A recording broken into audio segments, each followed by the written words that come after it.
여러분 반갑습니다. 지난 한 주를 쉬고 2주 만에 다시 여러분들과 만나게 되었습니다. 이제 오늘 강의부터 우리는 신약 성경으로 들어가게 됩니다. 우리가 보고 있는 교재 성경은 드라마다에서는 네 번째 막으로 분류를 했습니다. 그러니까 절정에 해당되는 부분이라고 보면 됩니다.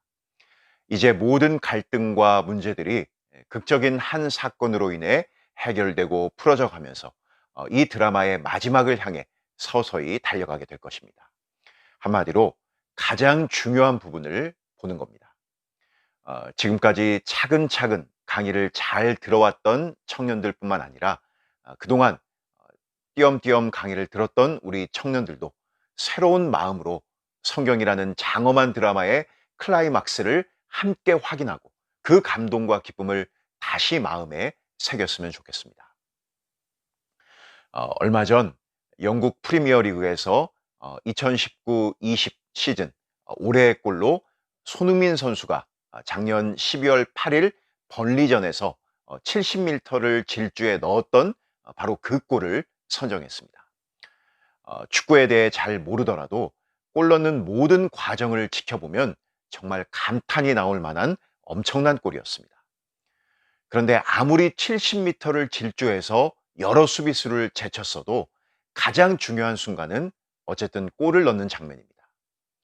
지금 우리가 마치 이제 마지막으로 슈팅을 날리려는 그 순간에 함께 서 있는 것과 같습니다.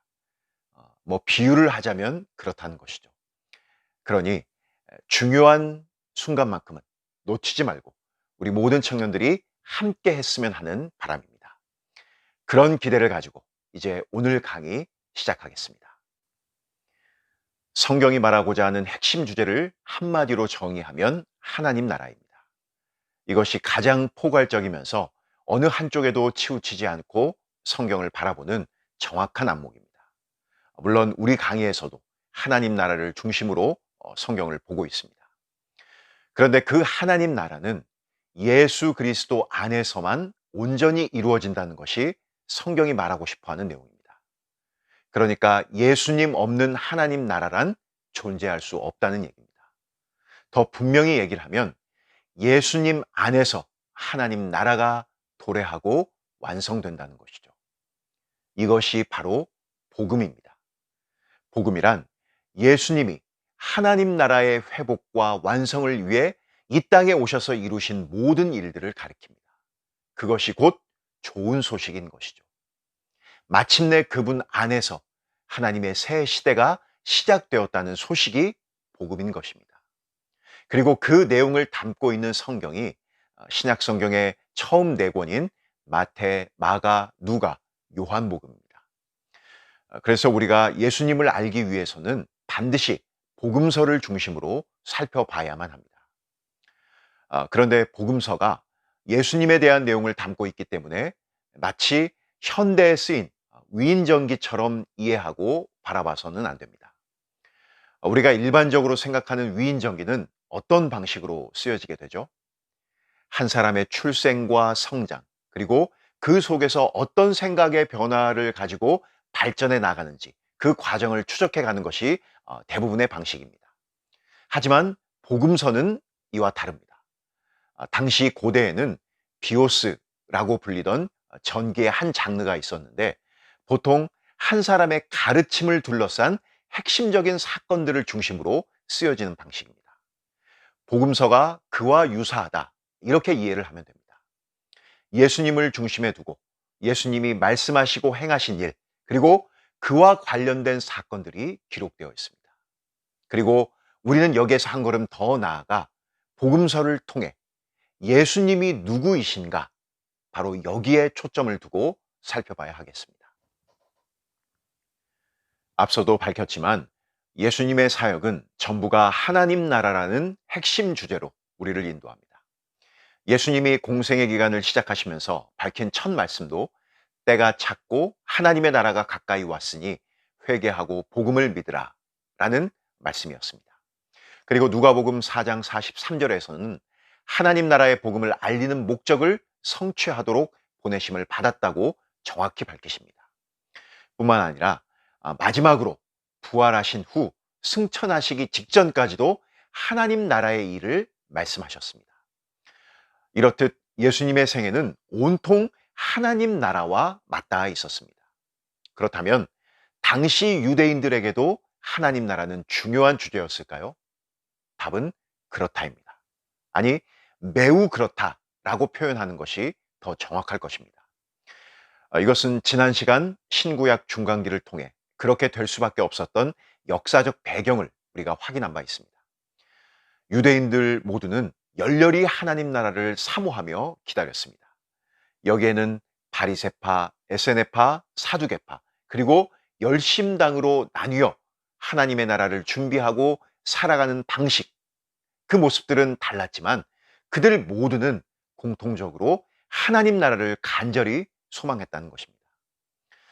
우리가 이렇게만 놓고 본다면 예수님은 유대인들의 기대를 그대로 충족시켜준 분으로 오신 것처럼 분명히 보여집니다. 그렇죠?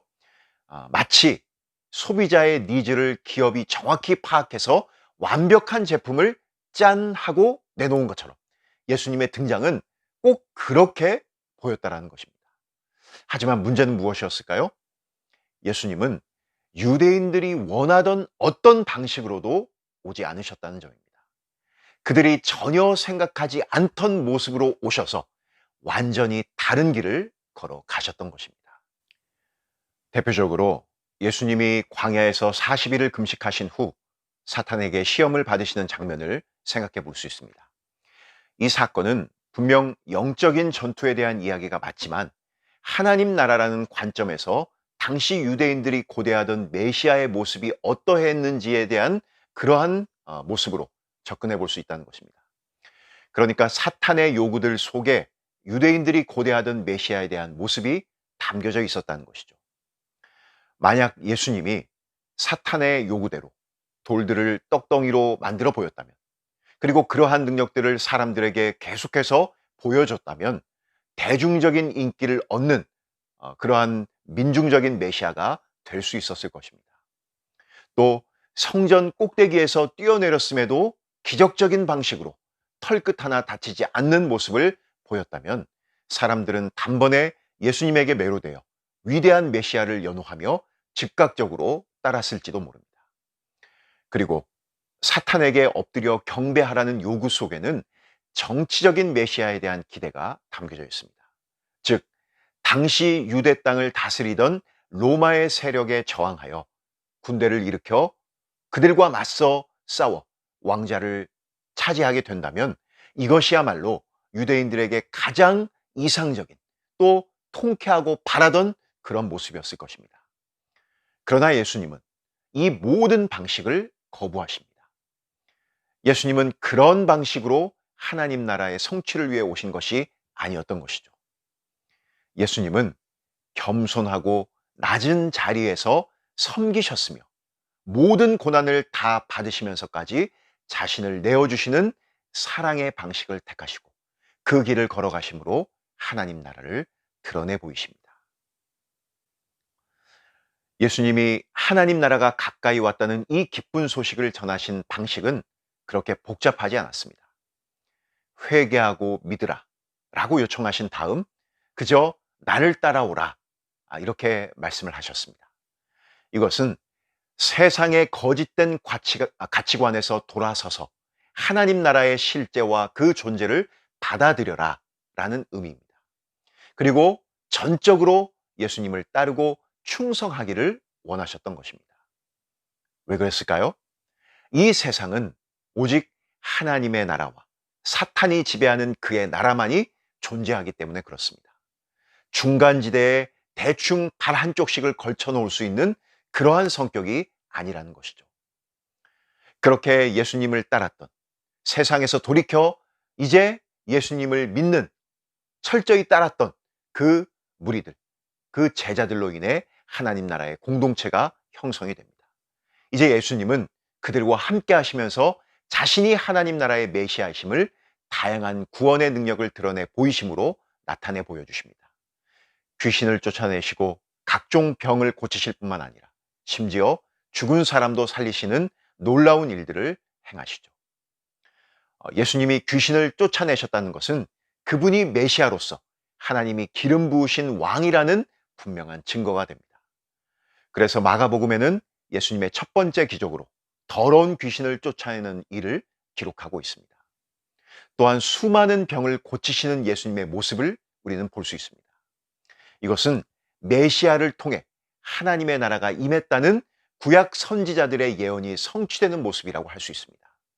이사야 선지자는 메시아를 통해 이루어질 모습을 이렇게 표현합니다. 그때 맹인의 눈이 밝을 것이며 못 듣는 사람의 귀가 열릴 것이며 그때 저는 자는 사슴같이 뛸 것이며 말 못하는 자의 혀는 노래하리니 이는 광야에서 물이 솟겠고 사막에서 시내가 흐를 것입니다.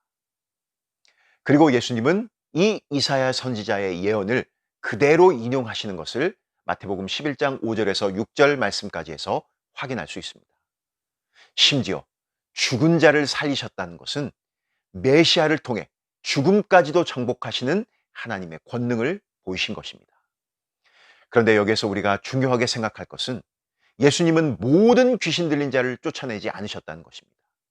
또한 모든 병든 자를 전부 고치지 않으셨고 당연히 모든 죽은 자를 살리시지도 않았다는 것입니다. 이것이 무엇을 말해주는 것일까요?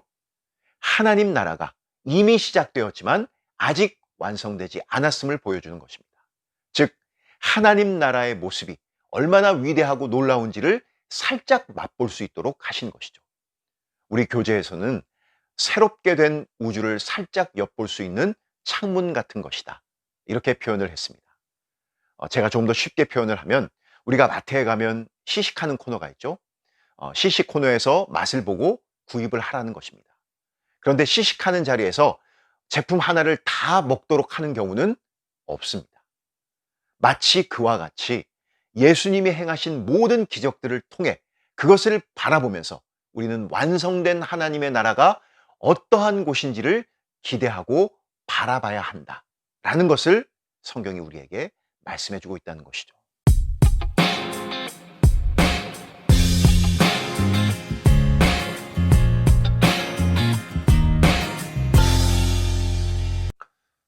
하지만 예수님이 보이신 이 방식은 앞서 밝혔던 것처럼 유대인들이 바라던 메시아의 모습은 아니었습니다. 지난 시간의 내용을 잠깐 더듬어 본다면 당시 유대인들에게 존경을 받으며 종교적 지도자의 위치에 있었던 바리새인들은 혁명적인 메시아상을 기대했습니다. 즉 이스라엘이 무력으로 로마를 무찌르고 구원받게 되는 하나님 나라를 기대하고 있었던 것이죠. 그래서 그들은 철저히 이방 세력들과 자신들을 엄격하게 분리하는 일에 열심을 다했고 그것을 최고의 가르침으로 철저히 지켰습니다. 무엇을 근거로 했을까요? 모세에게 주신 하나님의 율법을 통해 그렇게 한 것입니다. 물론 그들은 여기에 수많은 살들을 스스로 덧붙여서 이미 지켜오고 있었습니다. 하지만 여러분, 이것이 과연 하나님이 진정으로 원하시는 모습이었을까요? 하나님이 이스라엘 백성들을 가나안 땅에 옮겨 놓으신 목적 자체는 그들과 이방 민족을 분리하라고 하신 것이 아닙니다. 오히려 모든 민족에게 하나님의 축복의 통로가 되라고 그들을 부르셨고 가나안 땅에 옮겨 놓으신 것이죠. 이웃을 사랑하고 세상의 빛이 되는 것이 하나님의 목적이었던 것입니다. 그러나 그들은 심지어 이웃의 정의마저도 자신들이 편한 방식으로 바꾸어 가지고 있었습니다. 예수님이 선한 사마리아인의 비유를 통해 그들의 이런 잘못된 이웃의 정의를 철저히 깨트리시는 것을 우리가 누가복음에서 볼 수 있습니다. 어쨌든 다시 본론으로 돌아와 당시 종교 지도자들의 눈에 예수님은 한마디로 눈밖에 나는 행동을 너무 많이 한 그러한 모습이었습니다. 어울리지 말아야 할 사람과 함께하며 부정한 것이죠. 식사하는 등 이러한 부정한 행위들이 너무 많았던 것이죠. 그 중에서 예수님과 바리새인들 사이에 논쟁이 되었던 두 가지 큰 주제가 있는데 하나는 금식의 문제입니다. 바리새인들에게는 특정한 시기에 어떤 음식을 멀리하는 것이 맞는 행위였는데 예수님은 그것을 따르지 않으셨습니다. 그 이유에 대해서 예수님은 하나님의 나라가 이미 왔기 때문이라고 말씀하십니다. 신랑이 왔는데 함께 잔치를 해야지 금식하는 것은 옳지 않다는 것이죠. 자, 또 하나는 안식일입니다. 안식일에 대한 논쟁은 복음서에서 굉장히 큰 비중을 차지합니다. 바리새인들은 예수님이 안식일을 준수하는지 그렇지 않은지를 늘 예의주시하면서 감시를 합니다.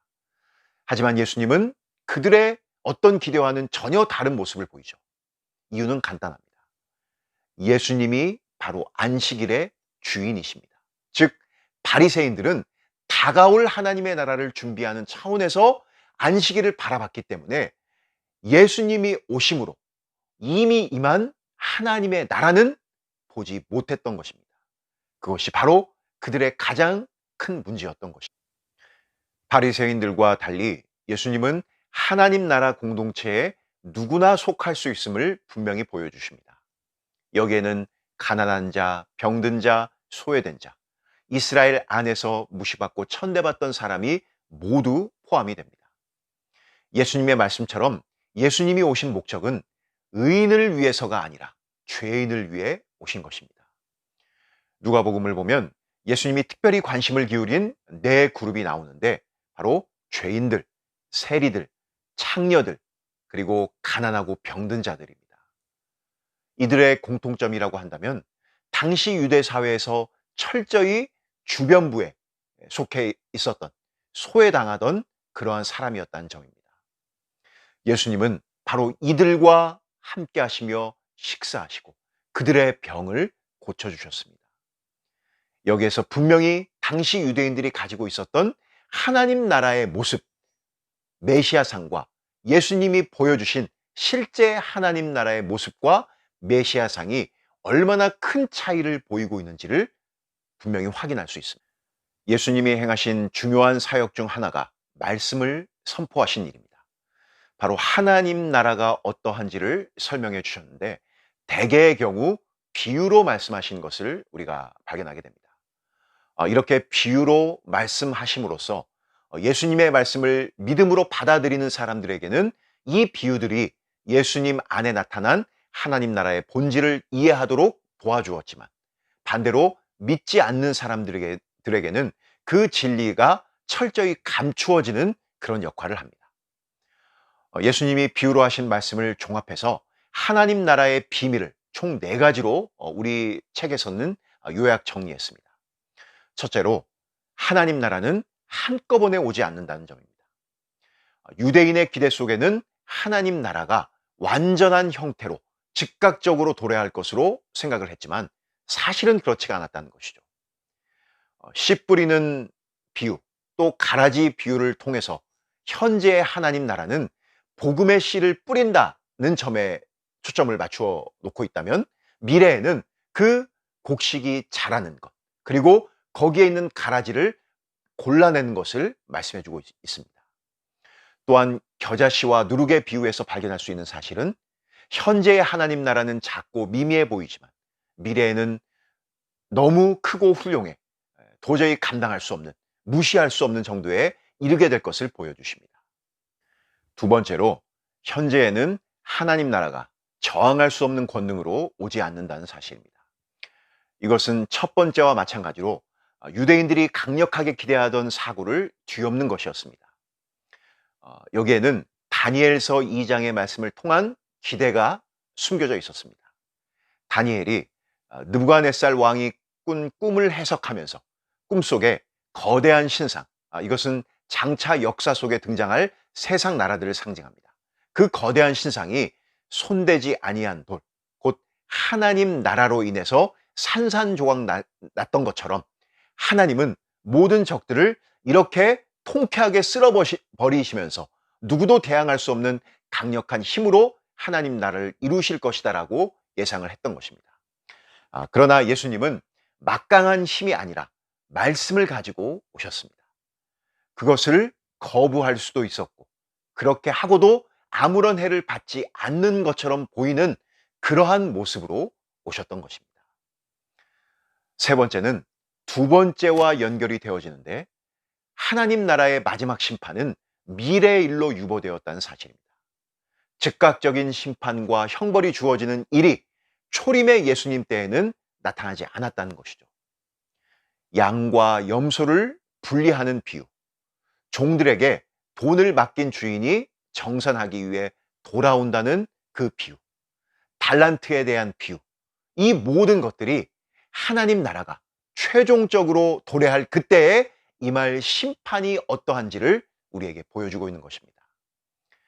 그리고 마지막 네 번째는 하나님 나라의 완전한 계시가 연기된 것은 이 세대 동안 많은 사람들이 그 안으로 들어오도록 하기 위해서입니다. 예수님으로 시작된 하나님 나라가 그 문을 계속 열어놓을 수 있었던 것은 잃어버린 자들을 초대하시는 하나님의 부르심이 남아있기 때문입니다. 그래서 마태복음 24장 14절에서도 이 천국 복음이 모든 민족에게 증언되기 위하여 온 세상에 전파되리니 그제야 끝이 오리라. 이렇게 예수님이 밝히십니다. 예수님은 잃어버린 양, 잃어버린 동전, 잃어버린 아들의 비유를 통해 우리들에게 이것을 분명히 보여주십니다. 예수님의 이 비유들은 당시 유대인들이 오해한 하나님의 나라가 실제로 어떤 모습인지를 그대로 예수님께서 보여주셨다라고 우리가 볼 수 있는 것입니다. 이제 끝으로 우리가 함께 생각해 볼 것은 예수님은 누구이신가 하는 부분입니다. 예수님이 제자들을 향해 너희는 나를 누구라 하느냐? 라는 이 질문에 베드로는 기독교 역사의 길이 남을 위대한 고백을 합니다. 주는 그리스도시요 살아계신 하나님의 아들이십니다. 여기 그리스도는 헬라어 크리스토스를 가리키는데 이것은 히브리어 메시아와 같은 단어입니다. 즉 기름 부음 받은 자라는 의미입니다. 이 기름 부음 받은 자는 하나님이 맡기신 일을 수행하도록 특별히 택하시고 준비시켰다는 의미가 담겨져 있습니다. 그런데 그분이 살아계신 하나님의 아들이라는 말 속에 포함이 되어 있습니다. 즉 하나님과 예수님이 어떤 관계를 이루고 있는지를 보여줄 뿐만 아니라 메시아로서 예수님의 임무가 유일하고 배타적이라는 것을 그대로 보여주고 있는 것입니다. 이것은 우리가 처음 얘기했던 것처럼 오직 예수 그리스도 안에서만 하나님 나라는 도래한다는 의미이고 예수님을 통해서만 그 하나님 나라의 참된 백성이 될 수 있음을 명확하게 보여주고 있는 것입니다. 이제 예수님은 하나님이 맡기신 모든 임무의 완성인 십자가를 향해 걸어가시는 것을 다음 시간에 우리가 확인하게 될 것입니다. 여러분이 하나님 나라를 떠올릴 때 꼭 기억해야 할 중요한 특징이 있습니다. 그것은 바로 이미 시작되었지만 아직은 완성된 것이 아닌이라는 특징입니다. 앞에서도 잠깐 말씀을 드렸지만 즉 하나님 나라는 현재성과 미래성을 동시에 가지고 있다는 사실입니다. 신자는 현재 하나님 나라의 백성으로 살고 있지만 장래에 완성될 하나님 나라의 백성이기도 한 것입니다. 우리는 이 독특한 신분을 늘 마음에 기억하면서 그 정체성을 가지고 살아가야 합니다. 이번 한 주 나라 전체가 떠들썩했고 그 중심에 계속해서 교회라는 이름이 오르내렸습니다. 여러분은 어떤 생각이 드셨나요? 언젠가 기회가 되면 이 부분에 대해 여러분과 함께 나누고 싶지만 오늘은 이번 강의와 연결지어 짧게 이야기하는 것으로 가름하겠습니다. 우리가 하나님 나라의 백성으로 이 땅을 살아가고 또 완성될 하나님 나라를 기대하며 산다는 것은 참으로 놀랍고 매일매일이 흥분되는 일입니다. 그런데 하나님은 그런 우리를 특별한 방식으로 살게 하지 않으셨습니다. 하나님을 모르는 세상 사람들과 별반 다르지 않는 그러한 모습으로 그대로 살게 하셨다는 점입니다. 이것이 현재 하나님 나라를 살아가는 우리의 현실이라고 할 수 있습니다. 그러나 우리가 완성될 하나님 나라를 소망하며 살아간다면 우리의 모습은 그들과는 달라야 합니다. 우리가 축복의 통로가 되어야 하고 이웃 사랑을 실천하는 최종적인 보루가 되어야만 합니다. 겸손하고 온유함으로 예수님께서 그렇게 하셨던 것처럼 섬김의 자리에 있기를 힘써야 한다는 것이죠. 과연 오늘날 한국 교회 안에 이런 모습이 얼마나 남아있는지, 그리고 우리 자신에게는 이런 모습이 얼마나 나타나고 있는지를 돌아봐야 하겠습니다. 이러한 때 비난하고 욕하는 것은 쉬운 일입니다. 누구나 할 수 있습니다. 하지만 나 자신을 돌아보는 것은 아무나 하지 못하는 일입니다. 우리 영교회 청년부는 오히려 이때 우리 자신을 돌아보고 다시 한번 바른 신앙으로 설 수 있기를 간절히 소망하면서 기도할 수 있기를 바랍니다. 다음 주 강의를 예고드립니다. 다음 주는 교재 220페이지에서 250페이지까지가 되겠고, 성경은 누가복음 22장부터 24장까지, 그리고 사도행전 1장과 2장 말씀을 읽어오시면 되겠습니다. 아무쪼록 계속되는 어려움 가운데서도 우리의 믿음이 흔들리지 않도록 항상 하나님께서 여러분들과 함께 하시고, 이제 새롭게 시작될 8월의 마지막 한 주간도 주 안에서 그렇게 승리하면서 우리가 하나님 나라의 백성으로 우리에게 주어진 각자의 처소에서 어떻게 살아갈지를 깊이 생각하며 그렇게 믿음으로 살아갈 수 있는 그런 우리 모두가 될 수 있기를 간절히 소망합니다. 그럼 저는 다음 시간에 여러분과 다시 만나도록 하겠습니다.